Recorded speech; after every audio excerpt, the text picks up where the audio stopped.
বাবা বাবা শব্দটাই এমন, যার জন্য পৃথিবী উজাড় করা গেলেও তাকে একবার জড়িয়ে ধরে ভালোবাসি বলা যায় না। আজ অব্দি কোনো ছেলে তার বাবাকে জড়িয়ে ধরে ভালোবাসি বলতে পেরেছে বলে আমার তো জানা নেই। আজ এমনই একটা ছেলের গল্প আমি শোনাবো। 1990 সালের একটা চুরি, যা এলোমেলো করে দিল গোটা একটা জীবন। বাবার ইচ্ছে পূরণ করতে গিয়ে সাধারণ মানুষের কাছে ভগবান হয়ে উঠল সে। তবে শেষে পুলিশ সব জানার পরেও কেন তাকে অ্যারেস্ট করলো না, কেন তাকে ছেড়ে দিল? আমি অঙ্কিতা, আর অঙ্কিতা এক্সপ্লেনে তোমাদের সবাইকে স্বাগত। আজকের মুভি কারা। সালটা ছিল 1990। দেখানো হয় দুটো চোরকে। এর নাম তারাস্বামী, সংক্ষেপে তারা, আর এর নাম মুরগেশ। দুজনেই রাতের বেলা বাড়ি ফাঁকা দেখে এমএলএর বাড়িতে চুরি করতে যায়। কিন্তু চুরি করার সময় হঠাৎ সেই বাড়ির লোকগুলো ফিরে আসে। সারা বাড়ি পালানোর রাস্তা খুঁজতে গিয়ে শেষে একটা জানলা দেখতে পেয়ে মুরগেশ ভয়ে পালিয়ে যায়, আর কারা চুরির জিনিসগুলো নিয়েই ধরা পড়ে যায়। লোকগুলো বাড়ির দরজা ভেঙে ঢুকে আসলে তারা সবাইকে মেরে সেখান থেকে পালানোর চেষ্টা করলেও পারে না। 54 ভরি সোনার সাথে পুলিশের কাছে ধরিয়ে দেওয়া হয় কারাকে। দৃশ্য বদলায়। দেখানো হয় ডিএসপি ভার্তনকে। 30 বছর ধরে পুলিশে চাকরি করছেন ইনি, কিন্তু আজ অব্দি যত কেস সলভ করেছেন তার সব নাম ওপর মহলের অফিসাররা নিয়ে নিয়েছেন। সামনেই তার রিটায়ারমেন্ট, তাই এই কেসটা তিনি নিজে সলভ করতে চান। কিন্তু কারা তো পুলিশের কাছে ধরা পড়েই গেছে, আর কেস তো অলরেডি সলভ হয়েই গেছে। কিন্তু ডিএসপি তার থেকে বড় পদের অফিসারকে রিকোয়েস্ট করে যে এই কেসটা যাতে তাকে দেওয়া হয়। কেসটা যখন ডিএসপি সাজাচ্ছিল তখন ডিএসপি নিজের নাম কামানোর জন্য কেসটা নিজের মতো করে বড় করে সাজায়। সাজানো কেসটা ছিল এমন, 54 ভরির জায়গায় 100 ভরি গয়না নিয়ে সাধারণ মানুষকে মেরে সেখান থেকে পালায় কারা। তারপর একটা পুরনো মন্দিরের পেছনে লুকিয়েছিল। ডিএসপি তাকে 1 ঘন্টার মধ্যে ধরে ফেলে, কিন্তু কারা ডিএসপির ওপরে ছুরি দিয়ে হামলা করলে ডিএসপি তাকে আটকায় এবং কারাকে ধরে ফেলে। তাই কারার নামে হাউস ব্রেক, অ্যাসল্ট, আইপিসি ধারা 307 এবং 506 বিচার ব্যবস্থায় বাধা দেওয়ার চার্জ আনা হয় কারার বিরুদ্ধে, এবং পুরনো কিছু কেস যেগুলো কারা করেইনি সেইগুলো জুড়ে দিতে বলে এই কেসটার সাথে, যাতে নিউজ চ্যানেলে খবরটা প্রকাশিত হলে সবাই ডিএসপির নাম করে এত বড় একটা কেস সলভ করার জন্য। কারা এইসবের বিরুদ্ধে প্রতিবাদ করলে ডিএসপি রেগে গিয়ে কারাকে অনেক মারে। কারা রেগে গিয়ে একটা তারের টুকরো নিয়ে কারেন্টের বোর্ডের মধ্যে ঢুকিয়ে সুইচটা অন করে দেয়, আর যার ফলে পুরো থানার কারেন্ট চলে যায়। তখনই একজন পুলিশ লণ্ঠন হাতে ওপরে এসে দেখে যে কারা ডিএসপি কে মেরে সেখান থেকে পালিয়ে গেছে। বাইরে তখন ঝমঝম বৃষ্টি, সাথে রাতের অন্ধকার। পুলিশ আশেপাশের জঙ্গলে কারাকে খুঁজে বেড়ায়। অন্যদিকে কারা একটা গাছের ওপর উঠে ভগবানকে বারবার বলতে থাকে, এইবারের মতো প্লিজ বাঁচিয়ে দাও, আমি আর কখনো চুরি করব না, কখনো না। বৃষ্টি আর অন্ধকারের মধ্যে পুলিশ কারার কাছে এসেও কারাকে দেখতে পায় না। দেখানো হয় 6 মাস পরের ঘটনা। অন্ধ্রপ্রদেশের রেনিগুন্ডা নামের একটা শহর। কারা তার ভালোবাসার মানুষকে বিয়ে করেছে, আর একটা ছোট্ট ভাতের হোটেলে তারা দুজনেই কাজ করে। থাকার জন্য একটা ভালো বাড়িও নেই তাদের। অন্যদিকে দোকানের মালিককে টাকা বাড়ানোর কথা বললে সে টাকা বাড়াতেও চায় না। তারা বাড়ি এসে ঠিক করে তারা নিজেদের একটা ব্যবসা শুরু করবে, আর তার জন্যই তারা ব্যাংকে যায় লোন নেওয়ার জন্য। কিন্তু ব্যাংক থেকে জানায় যে লোন নেওয়ার জন্য নিজের কিছু থাকতে হয়, যেটা ব্যাংকে বন্ধক রাখতে হয়। কিন্তু কারার কাছে তো নিজের ঘরটুকুও নেই, তাহলে সে বন্ধক রাখবে কি? খালি হাতেই ফিরে আসতে হয় তাদের। কারার মনে পড়ে গ্রামে তার বাবার 8 একর জমি আছে, যেটা বন্ধক দিলে সে লোন নিতে পারবে। দেখানো হয় রামানাথপুরম নামের একটা ছোট্ট গ্রামে তার বাড়ি। কারা তার বউকে রামানাথপুরমে একটা ভাড়া বাড়িতে রেখে গ্রামে যায় তার মামার সাথে দেখা করতে। কারার বউ বলেছিল সাথে যাওয়ার কথা, কিন্তু কারা জানায় যে তাকে পরে নিয়ে যাবে, আগে সে তার মামা বাবার সাথে কথা বলবে তারপর। কিন্তু কারা যখন তার মামার সাথে গিয়ে দেখা করে তখন কারার মামা রেগে গিয়ে তাকে একটা থাপ্পড় মারে। কারা বলে, আমি তো আপন ভেবেই দেখা করতে এসেছিলাম। কারার মামা বলে, আপন হলে তো অনেক আগেই আসতিস, এখন কি জন্য এসেছিস? আবার কোনো মতলব আছে নাকি? কারার আগে শহরের উদ্দেশ্যে বেরিয়ে পড়ে, কিন্তু যখনই সে বাসে উঠতে যাবে তখন একজন বৃদ্ধ মানুষকে দেখে সে সেখান থেকে পালিয়ে যাচ্ছিল। কিন্তু বৃদ্ধ লোকটা তাকে পেছন থেকে ডাকতে থাকে। আসলে এই বৃদ্ধ লোকটাই ছিল কারার বাবা। কয়েক বছর আগে কারা তার বাবার তিল তিল করে জমানো সব টাকা নিয়ে শহরে পালিয়ে যায়। উদ্দেশ্য ছিল ব্যবসা করার, কিন্তু তার সব টাকা খরচ হয়ে যায়। না তো সে ব্যবসা করতে পেরেছে, আর না তো ভয়ে লজ্জায় সে গ্রামে ফিরে আসতে পেরেছে। গ্রামে আসেনি এমনটা নয়, গ্রামে অনেকবার এলেও সে তার বাবার মুখোমুখি কখনো দাঁড়াতে পারেনি। আর এই কারণেই তার মামা বাবা খুব রেগে ছিল তার উপর। তবে কারার বাবা কিন্তু রেগে ছিল না। কারার বাবা কারাকে দেখার সাথে সাথেই কাঁদতে কাঁদতে বুকে জড়িয়ে নেয়। যতই হোক, বাবা তো। সন্তান যত বড়ই ভুল করুক, মা বাবা কখনো সন্তানের উপর রাগ করে থাকতে পারে না। কারার বাবা কারাকে বাড়ি নিয়ে আসে। তার মাও কারাকে জড়িয়ে ধরে কাঁদতে থাকে। কারার বাবা দেখে ছেলে তার নিজের কোনো জিনিসপত্রই আনেনি, তাই সে কারাকে নিয়ে বাজারে যায় আর তার জন্য নতুন জামা, চটি, থালা, মাদুর সব কিনে নিয়ে আসে। সব মা বাবাই মনে হয় এমনই হয়, তাই না? পরের দিন কারা আর তার বাবা জমিতে যায়। তখনই চাষের জন্য বস্তা বস্তা জিনিস আসে। তারা জমির ব্যাপারে তার বাবাকে বলতেই যাবে, তখনই লোকটা তাকে বস্তাগুলো একটু নামিয়ে দিতে বলে। প্রথমে সে বস্তাগুলো গাড়ির থেকে অন্য গাড়িতে রাখতে গিয়েও পারে না। তখন তার বাবা তাকে শেখায় যে ভারী বস্তা কিভাবে উঠিয়ে আবার সেটা গাড়িতে রাখতে হয়। কারার বাবা বলে, বস্তা ওঠাতে শক্তি হাতে না, পেটের কাছে থাকে। তাই যখন ভারী কিছু তুলতে হয় তখন একটু সামনের দিকে ঝুঁকে তুলতে হয়, আর যখন বস্তাটা অন্য গাড়িতে রাখবে তখন পুরো ভরটা পায়ের ওপর দিয়ে বস্তাটা আছাড় মেরে গাড়িতে তুলতে হয়। এই ছোট ছোট জিনিসগুলো খুব ভালো করে মনে রাখবে। এরপর কারার চোখ পড়ে দূরে দাঁড়িয়ে থাকা একটা ট্রাক্টরের ওপর। কারার বাবা জানায় যে সে জমির কাগজগুলো বন্ধক রেখেই ট্রাক্টরটা কিনেছিল, যাতে চাষবাসে সুবিধা হয়। কিন্তু বাইরে যুদ্ধ চলার কারণে পেট্রোল ডিজেল কিছুই পাওয়া যাচ্ছে না, আর তার মধ্যেও বৃষ্টি হয়নি, খরা। সেই জন্য চাষবাসের এমন অবস্থা যে সে কিস্তিটাও ঠিকভাবে দিতে পারছে না। তখনই একজন বৃদ্ধ মানুষকে কারার বাবা বাস স্টপে ছেড়ে দিয়ে আসতে বলে। কারা জানায় যে সেও শহরে যাবে একজনের সাথে দেখা করতে, তবে দুপুরের মধ্যে সে চলে আসবে। শহরে একজনকে কারা জমির ব্যাপারে জিজ্ঞাসা করলে জানতে পারে যে বন্ধক দেওয়া জমিও বিক্রি করা যায়। অন্যদিকে কারার বাবা কাশির কাছ থেকে টাকা ধার চায় তার মানত পূরণ করার জন্য, কিন্তু কাশি জানায় যে কারা নিশ্চয়ই কোনো মতলব নিয়েই এখানে এসেছে। এই কথা শুনে কারার বাবা খুব রেগে যায় আর কাশিকে চুপ করিয়ে দেয়, আর বলে এইবার নিশ্চয়ই ও বদলে গেছে। দুপুরে গ্রামের সবাই কারার বাবার সাথে জমি আর ব্যাংকের লোনের ব্যাপারে আলোচনা করছিল। তখনই কারা বাড়ি ফিরে আসে আর তার বাবাকে বলে যে আমি শহরে জিজ্ঞাসা করেছি, যদি জমিগুলো বিক্রি করে দাও প্রায় 10 লক্ষ টাকার মতো পাওয়া যাবে। তুমি তোমার সব লোন শোধ করে যদি বাকি 2 লাখ টাকা আমাকে দাও তাহলে আমারও উপকার হয়ে যাবে। কারার বাবা চুপ হয়ে যায় আর কিছু না বলে সেখান থেকে চলে যায়। কারাও তার বাবার পেছন পেছন আসে আর বলে যে তুমি যদি একটু ভালোবাসো আমাকে তাহলে জমিটা বিক্রি করে আমাকে টাকাটা দাও। কারার বাবার চোখে জল চলে আসে। বাবা তার সন্তানকে ভালোবাসবে না, এটা কখনো হয়? কারা কিভাবে বলতে পারলো এটা? তিনি বলেন, লোকের সামনে হাত ওঠানোর থেকে ভালো এখান থেকে চলে যা। আমি ভেবেছিলাম তুই বদলে গেছিস, কিন্তু না, আমি ভুল ছিলাম। আমার শেষ পুঁজিটুকু চুরি করে নিয়ে চলে গেছিলি, সেটা অপরাধ নয়? কারা বলে, একবার ভরসা করে তো দেখতে। কারার বাবা বলে, 16 বছর বয়সে ব্যবসা করব বললে সে একটা ছোট্ট বাচ্চাকে ভরসা করা যায়? আর ধরে নে যদি আমি দিয়েও দিতাম টাকা, তাহলে বল যে টাকাগুলো নিয়ে তুই পালিয়ে গেছিলি সেগুলো কোথায় এখন? কারা আর কিছু বলে না, সে রাগে সেখান থেকে বেরিয়ে যায়। কারার বাবা বাড়ি এসে কাঁদতে থাকে, ভাতের থালাতে চোখের জল গড়িয়ে গড়িয়ে পড়তে থাকে। তখনই পিয়ন এসে একটা চিঠি দিয়ে যায়। কারাও কিছুক্ষণ পরে ফিরে আসে আর সেই চিঠিটা দেখতে পায়। কারা যায় মাঠে তার বাবার কাছে। ব্যাংক থেকে নোটিশ এসেছিল, যদি সব লোন টাইম মতো শোধ না করা হয় তাহলে ব্যাংকের লোক সবকিছু দখল করে নেবে। আবার তার বাবার সাথে কারার জমি নিয়ে ঝামেলা হয়। কারা বারবার জমি বিক্রি করার কথা বলছিল। কারার বাবা বলে, আচ্ছা মেনে নিলাম তোর কথা, জমি বিক্রি করে লোন শোধ করে দিলাম, তুইও টাকা নিয়ে শহরে চলে গেলি, তারপর আমি আর তোর মা কি করবো ভেবে দেখেছিস? এইবার কারা চুপ হয়ে যায়। সে মাথা নিচু করে শহরের উদ্দেশ্যে রওনা দেয়। কারার বাবা তখনও পিছু পিছু দৌড়ে আসতে থাকে আর বলতে থাকে, আবার আমি এমন কি বলে দিলাম যার জন্য তুই কিছু না বলে আবার চলে যাচ্ছিস আমাদের ছেড়ে? কারা কিন্তু আর দাঁড়ায় না।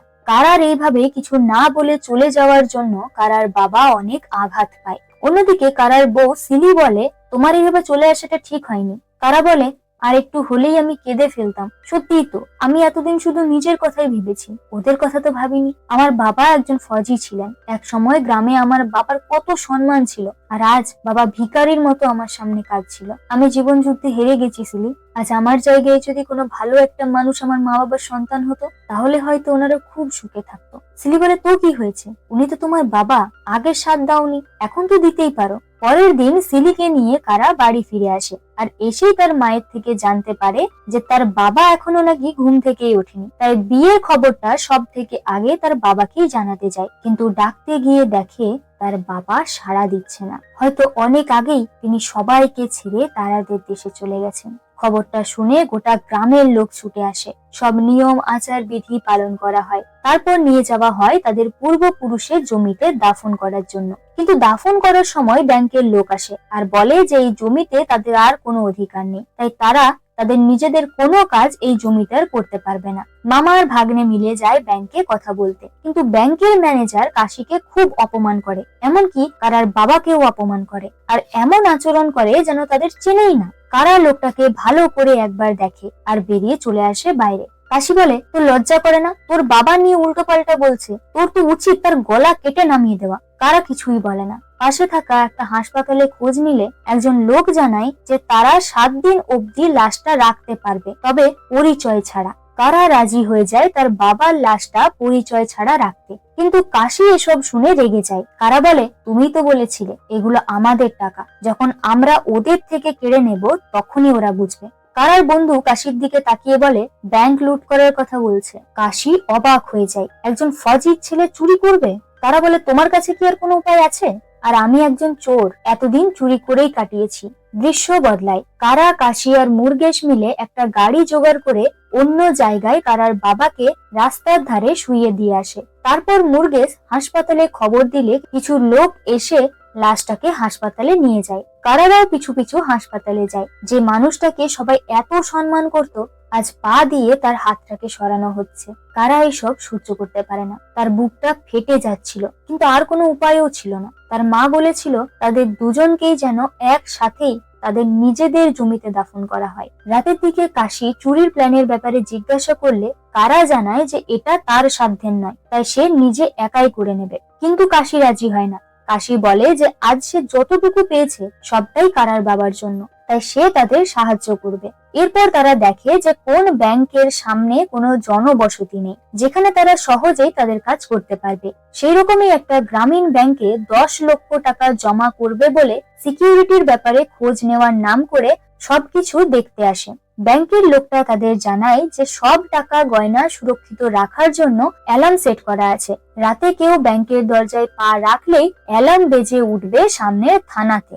লোকটা তাদের একটা ডায়েরিও দেয়, যেটাতে তাদের ব্যাংকের কোন শাখা কোথায় আছে সেগুলো সব লেখা ছিল। প্রথমে তারা একটা গাড়ি চুরি করে, তারপর রাতের বেলা ব্যাংকে আসে চুরি করতে। প্রথমেই কারা অ্যালার্মের তারটা কেটে দেয়। মুরগেশ বাইরে দাঁড়িয়েছিল একটা বাঁশি নিয়ে, আর কাশি আর কারা ভেতরে যায়। কিন্তু তারা ভেতরে গিয়ে দেখে যে ব্যাংকের ভেতরে কোনো টাকাই নেই। একটা লকার দেখতে পায়, কিন্তু তারা সেটা খুলতে না পেরে ভাঙার চেষ্টা করে। লোহার দরজা ভাঙতে গেলে ভীষণ জোরে আওয়াজ হতে থাকে। কারা তাও থামে না, বারবার তার চোখে তার বাবার হাসির মুখটা ভেসে উঠছিল। কাশি কারাকে থামিয়ে দিয়ে ফিরে আসে। পরের দিন সকালবেলা তারা যখন একটা দোকানে চা খাচ্ছিল, তখন চাওয়ালা তাদের চা দিয়ে দোকান খোলা রেখেই খবর শুনতে চলে যায়। মুরগেশ জিজ্ঞেস করতে চাওয়ালা বলে যে এখন 8 ঘন্টা দোকানে কেউ আসবে না, কারণ সবাই খবর শুনতে গেছে। তখনই কারা ঠিক করে যে রাতে ব্যাংকে তালা দেওয়া থাকে, তাই তারা দিনের বেলাতেই চুরি করবে। কিন্তু তার জন্য চাই দুটো বন্দুক। কাশি ডায়েরিটার থেকে দেখে বলে যে বাইপাসের সাইডে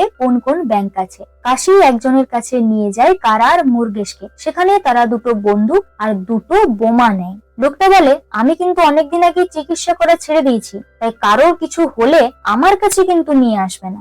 এরপর তারা যায় চুরি করতে। মুরগেশ প্রথমে যায় ব্যাংকে কতজন আছে না আছে সেই সব দেখে আসে। তারপর কারা আর কাশি যায় ভেতরে।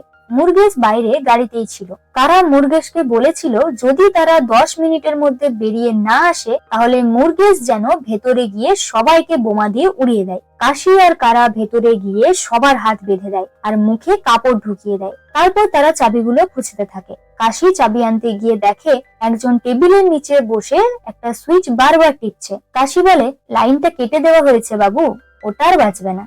তখনই লোকটা কাশির হাতে কামড় দিয়ে কাশিকে ধরে ফেলে, কিন্তু কারা এসে কাশিকে ছাড়িয়ে নেয় আর ওই লোকটাকেও বেঁধে দিয়ে তারা লকারটা খোলে। কিন্তু তারা সব টাকা নেয় না, যতটুকু তাদের দরকার ততটুকুই নেয়। কিন্তু যখনই তারা বেরোতে যাবে বাইরে থেকে মুরগেস বাঁশি বাজাতে থাকে। আসলে একজন পুলিশ এসেছিল ব্যাংকে। তারা কি করবে কিছুই বুঝতে না পেরে সবাইকে ভেতরে ঢুকিয়ে দেয় আর সে নিজে ব্যাংকের স্টাফ হিসেবে বসে পড়ে। পুলিশ অফিসার এসেছিলেন নতুন একটা পাসবুক ওপেন করার জন্য। ব্যাংকে কোনো স্টাফ নেই দেখে জিজ্ঞাসা করলে কারা জানায় যে আজ ম্যানেজারের মেয়ের বিয়ে, তাই সবাই সেখানেই গেছে। আর সিকিউরিটির ব্যাপারে জিজ্ঞাসা করলে কারা জানায় যে সে নাকি চা খেতে গেছে। কারা বলে, স্যার ম্যানেজারের সাইন ছাড়া তো হবে না, আপনি যদি কিছু মনে না করেন তাহলে কাল আসতে পারবেন। অফিসার জানায় যে তিনি এক সপ্তাহের জন্য বাইরে যাচ্ছেন, তাই ফর্মটা ফিল আপ করে দিয়ে যাচ্ছে, পরে ম্যানেজার এলে সে যেন সাইন করিয়ে নেয়। কারা ফর্ম দেয়। অফিসার যখন ফর্মটা ফিল আপ করতে যান তখন দেখেন কাশি বারবার ফর্মটাতে কিছু একটা লেখার চেষ্টা করছে। তখনই অফিসার বলে, আমি বুঝতে পেরে গেছি সব। কারা ভয় পেয়ে যায় আর তার বন্দুকটা বের করে। কিন্তু তখনই অফিসার বলে ওঠেন, আপনি পড়াশোনা জানেন না আর এইখানে কাউকে জিজ্ঞেস করতে লজ্জা পাচ্ছেন, তাই তো? কাশি বলে, হ্যাঁ স্যার। কারা বন্দুকটা রেখে দেয় আর বলে, আমি দেখে নিচ্ছি স্যার। অফিসার নিজের ফর্মটা জমা করে চলে যায় আর বলে, সিকিউরিটিকে এতটা ছাড় দেবেন না স্যার, সব দিন তো আর এক হয় না। এদিকে ম্যানেজার পুলিশ অফিসারকে সবকিছু জানানোর জন্য বেরিয়ে আসতে গেলে তাদেরই একজন কর্মচারী প্রাণের ভয়ে ম্যানেজারকে ফেলে দেয় যাতে পুলিশকে সে কিছু জানাতে না পারে। কিন্তু ম্যানেজারের মাথাটা দরজার সাথে লাগলে আওয়াজ শুনে অফিসার আবার ফিরে আসে। তখনই কাশি বলে ওঠে, আসলে স্যার গামছাটা ওঠাতে গিয়ে আমারই মাথায় লেগে আওয়াজ হয়েছে। অন্যদিকে মুরগেশ বোমা নিয়ে ভেতরে ঢুকতে গেলে কারা চোখের ইশারায় তাকে চলে যেতে বলে। একটু পরে অফিসারও চলে যান আর সাথে সাথে কাশি আর কারা বেরিয়ে আসে আর তাদের গাড়ি নিয়ে সোজা যায় মন্দিরে।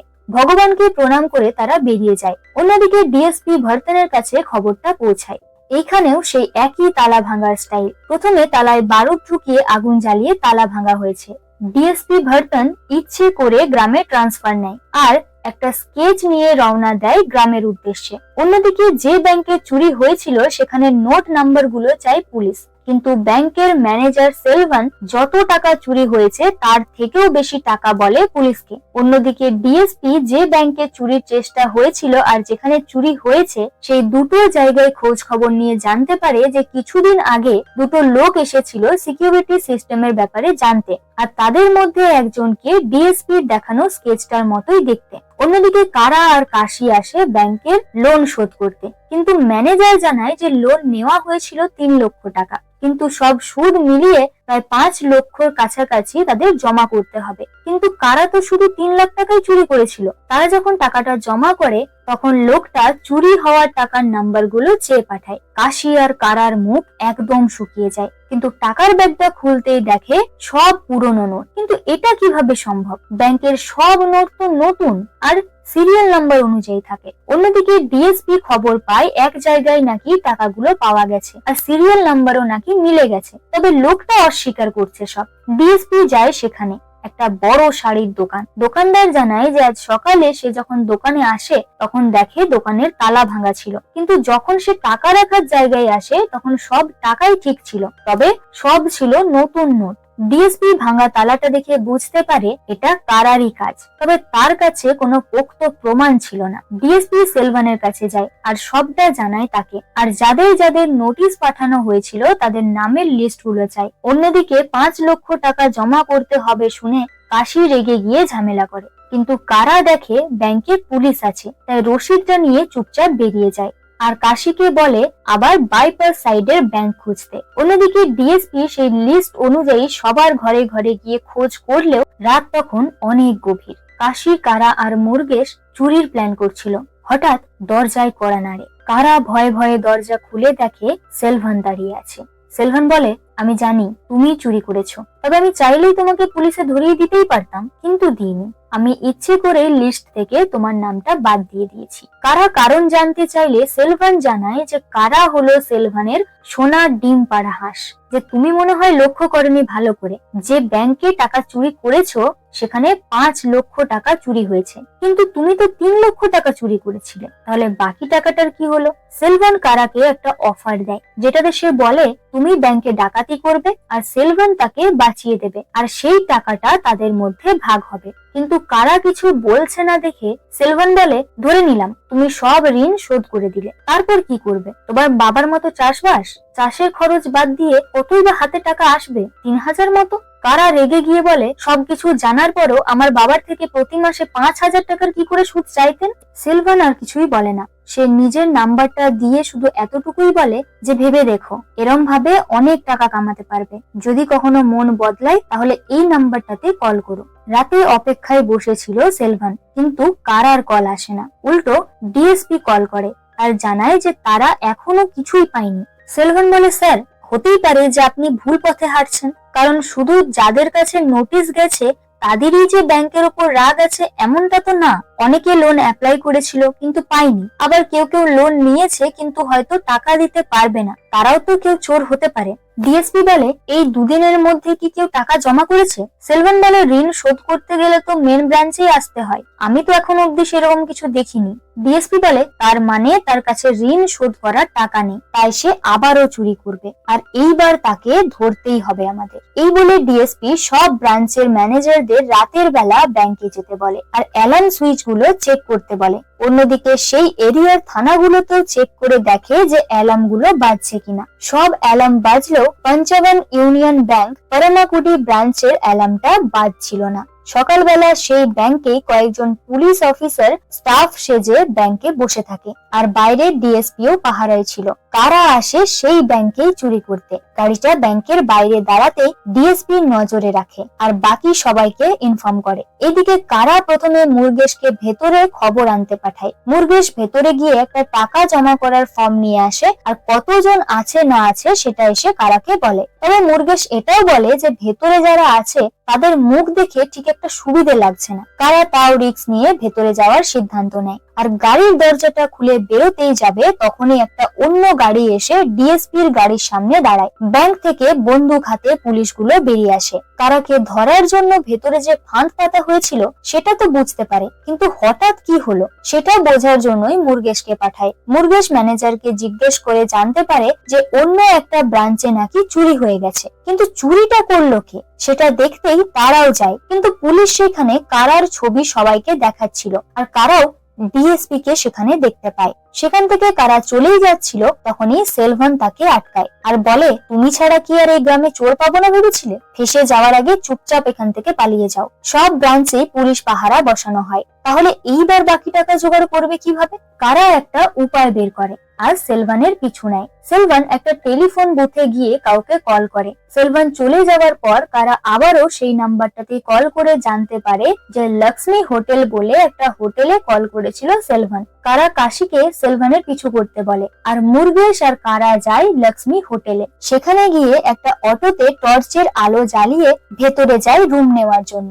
আর রিসেপশনিস্টকে আলো জ্বলার ব্যাপারে জানালে রিসেপশনিস্ট তাদের সব ডিটেলস লিখতে বলে ভেতরে জানাতে যায়। তখনই কারা পুরো রেজিস্টার চেক করে, কিন্তু কিছুই খুঁজে পায় না। কারা বুঝতে পেরেছিল যে সেলভানের জন্য যে চুরি করে সে এখানেই আছে, কিন্তু তার নাম ধাম কিছুই জানে না সে। একটা লোক এসে অটোর আলোটা বন্ধ করে আসে। তার পিছু নিয়ে কারা হোটেলের একটা বারে যায়, যেখানে কিছু লোক জুয়া খেলছিল। কারাও বাজি লাগায় কিন্তু হেরে যায়। তার পরের বার বাজিতে গাড়িটা দেবে বলে, আর লোকগুলো 2 লক্ষ টাকার বাজি ধরে। দুটো লোক গাড়িটা এসে দেখে। কারা বলে, আমিও আগে টাকা দেখতে চাই। এই বলে দুটো লোক তাকে ঘরের ভেতরে নিয়ে যায়। মুরগেশ বাইরে থেকে সব নজর রাখছিল। তখনই সেলভান কল করে সেই চোরটাকে আর জানায় যে কারা তাদের পিছু নিয়ে সেই হোটেলেই গেছে। আসলে কাশি যখন সেলভানের পিছু করছিল তখন সেলভান সবটাই বুঝতে পেরে গেছিল। চোরটা ভিতরে যায়। কিছু সেকেন্ডের জন্য সবাই চুপ হয়ে যায়। কারাও সবটা বুঝতে পেরে বন্দুকটা বার করতেই যাবে, তখনই একজন তার বন্দুকটা ফেলে দেয়।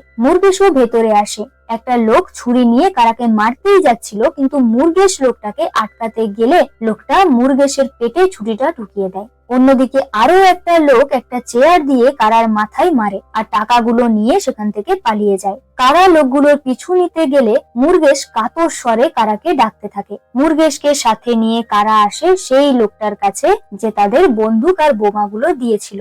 লোকটা কারাকে মুরগেশের মুখটা চেপে ধরতে বলে। কোনো একটা ওষুধে আগুন জ্বালিয়ে মুরগেশের ক্ষত জায়গায় চেপে ধরে। মুরগেশ চিৎকার করে ওঠে, তারপর জ্ঞান হারায়। লোকটা বলে, জামাটা নিয়ে এসো, উড়িয়ে ফেলি। তখনই মুরগেশের পকেট থেকে সেলভানের নাম্বারটা পায় কারা আর কল করে সেলভানকে। কিন্তু সেলভান বলে, এখন অনেক দেরি হয়ে গেছে। যখন আমি বলেছিলাম তখন তো তুমি খুব অ্যাটিটিউড দেখিয়েছিলে। এইবার তুমি যতক্ষণ না নিজের থেকে ফাঁসবে ততদিন আমি তোমার নামে চুরি করে যাব, আর ফাঁসবে তুমি। কারার আগে গজগজ করতে করতে বাড়ি আসে, কিন্তু বাড়ি এসে জানতে পারে যে সেলি সব জানতে পেরে গেছে। কাশি ধরা পড়ে গিয়ে সেলিকে সব জানিয়ে দিয়েছে। সেলি রেগে গিয়ে বলে, তুমি তো আমাকে বলেছিলে যে তুমি আর কখনো চুরি করবে না, আর তোমাকে যখন বিয়ে করেছি সারা জীবন তো পালাতেই হবে, তাই চলো এখান থেকেও আমরা পালিয়ে যাই। কারা বলে, আমি চুরি করতে যাইনি, শুধু নিজের টাকাটা আনতে গেছিলাম। বাবাকে এইভাবে হাসপাতালে রেখে এসেছি, কাল সন্ধে পর্যন্ত রাখবে বাবাকে। মা আশা করে বসে আছে মারা যাওয়ার পর তাকে যেন নিজেদের জমিতেই দাফন করা হয়। মুরগেশের এই অবস্থা, এসব ছেড়ে কোথায় পালাবো আমি সেলি? সেলি বলে, আমি তো তোমার ভরসাতেই এসেছিলাম, আমার কথা কখনো ভেবেছো তুমি? কাল যখন আমাদের বাচ্চা এসে আমাকে জিজ্ঞেস করবে তোমার ব্যাপারে, তখন কি জবাব দেবো আমি? কারা অবাক হয়ে যায়। এইরকম একটা সুখবর এইভাবে শুনতে হবে কারা কখনো স্বপ্নেও ভাবেনি। তারা একে অপরকে জড়িয়ে ধরে কাঁদতে থাকে। পরের দিন সকালবেলা কারা তার মাকে কাঁদতে কাঁদতে বলে, আমি পারলাম না মা, না টাকা জোগাড় করতে পারলাম, না বাবাকে নিজেদের জমিতে দাফন করতে পারলাম। কারার মা একটা মৃদু হাসি দিয়ে বলে, তুই নিশ্চয়ই চেষ্টা করেছিলি তোর তরফ থেকে, হয়নি সেটা আর কি করা যাবে। উনি যে শেষবার তোকে দেখতে পেয়েছেন আমি জানি, উনি নিশ্চয়ই শান্তিতেই চোখ বন্ধ করেছেন। কারা ফুপিয়ে ফুপিয়ে কেঁদে ওঠে আর বলে, তোমরা যেটা ভাবছো সেটা নয়, আমি এখানে থাকতে আসিনি, আমি এসেছিলাম জমিগুলো বিক্রি করে টাকাগুলো নিয়ে পালিয়ে যেতে। আর এটা জানার পরেই মানুষটা একদম ভেঙে গেছিল, আমি মেরে ফেলেছি আমার বাবাকে। কারার মা এসব শুনে দরজাটা মুখের উপরে বন্ধ করে দেয়। একটু বেলা হলে কারার মা ঘর থেকে বেরিয়ে আসে, এসে কারাকে বলে স্নান করে তার বাবাকে হাসপাতাল থেকে নিয়ে আসতে।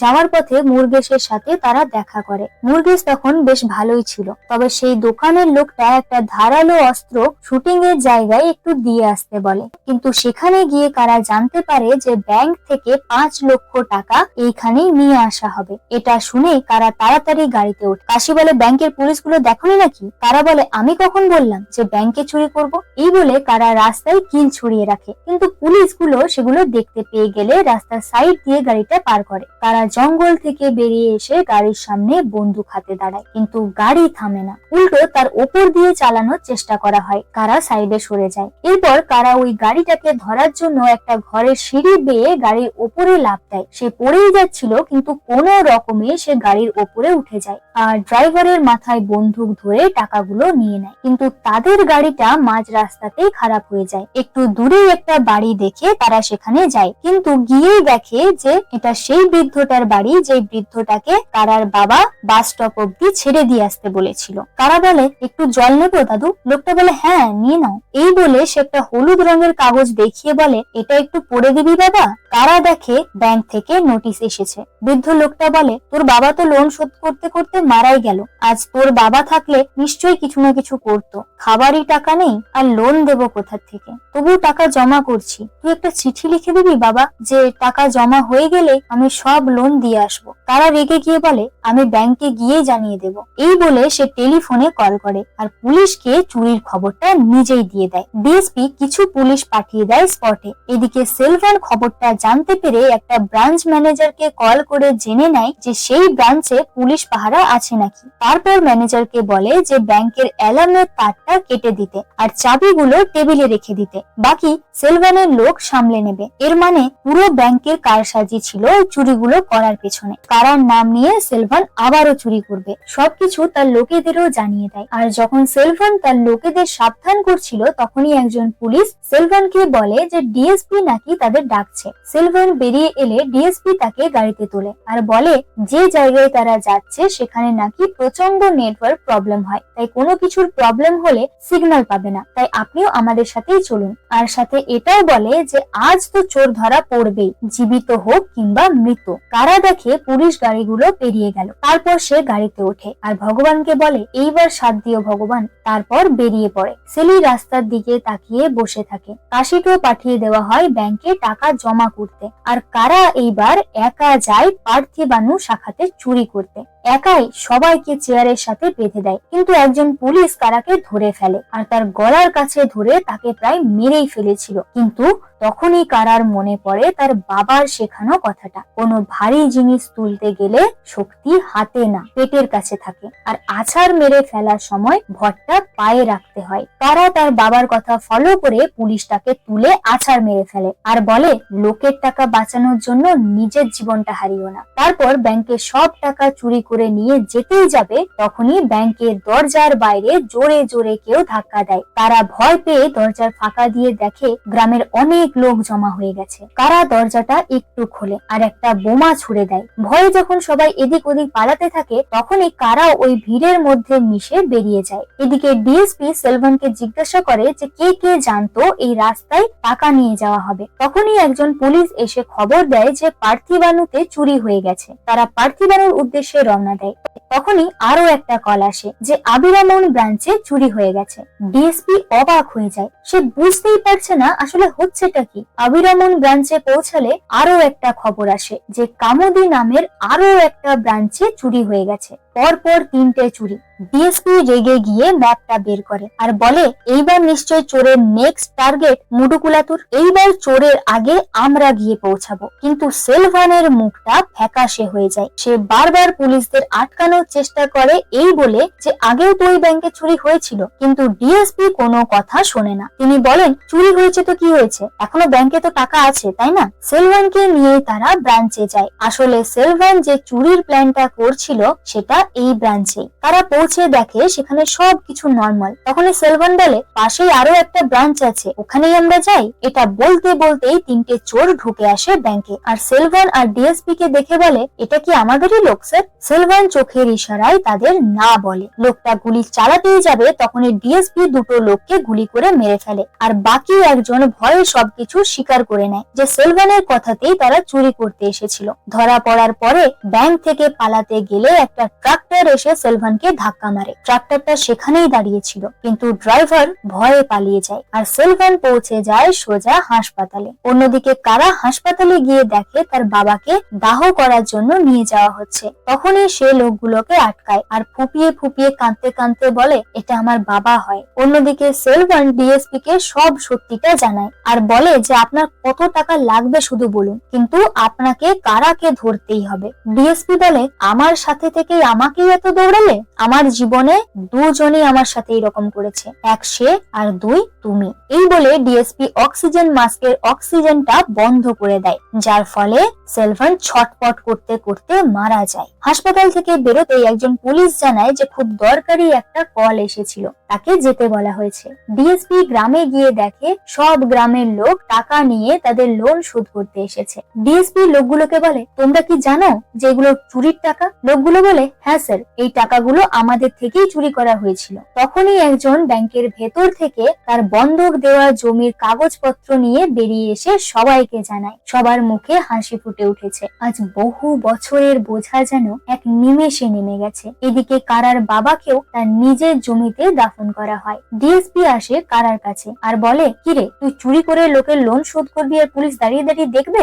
এই বলে কারার কলার ধরে টানতে টানতে নিয়ে আসে। তখনই কারা ডিএসপির পিস্তলটা বের করে নেয় আর ডিএসপির কপালে পিস্তলটা ঠেকিয়ে শান্ত গলায় বলে, আপনি কখনো লোন নিয়েছেন স্যার? ডিএসপি বলে, হ্যাঁ নিয়েছি। কারা বলে, কিসের জন্য? ডিএসপি বলে, গাড়ি কেনার জন্য। কারা বলে, আর মাসে কিস্তি কত দিতে হয় স্যার? ডিএসপি বলে, 3500 টাকা। কারা বলে, আচ্ছা স্যার, যদি আপনাকে 3 বছর বেতন না দেওয়া হয় আপনি কি কিস্তি চালাতে পারবেন? পারবেন না। তবুও তো আপনি নিজের খুশির জন্য লোনটা নিয়েছেন, কিন্তু আমাদেরকে টাকার লোভ দেখিয়ে লোন নেওয়ানো হয়েছে। যদি লোন নেওয়ার আগে তারা বলতো যে লোন শোধ না করলে কি কি করবে, তাহলে আমরা কখনোই লোন নিতাম না। আমাদের বিশ্বাস করিয়ে তারপর ঠকানো হয়েছে। এটা হয়তো আইনত অপরাধ, কিন্তু আমার কাছে যেটা ঠিক মনে হয়েছে আমি সেটাই করেছি। এবার আপনার বিবেক কি বলে সেটা আপনার হাতে। ডিএসপি বলে, প্রথমে ভেবেছিলাম তোমার মতো মানুষ বাইরে থাকলে মানুষের শান্তি নষ্ট হবে, কিন্তু আজ তোমার জন্যই গোটা গ্রামের মানুষ শান্তিতে আছে। কিন্তু তোমাকে এমনি এমনি তো ছেড়ে দিতে পারি না। বেশি না